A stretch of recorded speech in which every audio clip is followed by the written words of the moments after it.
Hello everyone, welcome to my new mini blog. চলো তোমাদের সঙ্গে শেয়ার করি আজ কিভাবে আমি বাড়িতে দুধ দিয়ে গলদা চিংড়ি রান্না করেছি।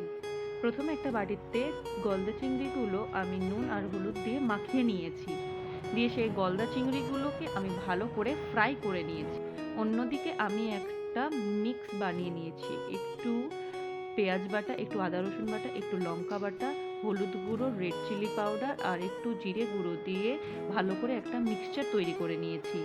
অন্যদিকে সেই সেম কড়াতে একটু তেল, একটু গোটা জিরে, তেজপাতা, লবঙ্গ, ছোট এলাচ আর দারচিনি দিয়ে ওটাকে ফ্রাই করে নিয়েছি। তারপর আদা রসুনের পেস্টটা তাতে দিয়ে আবারও ভালো করে কষিয়ে কাটানো টক দই দিয়ে দিয়েছি।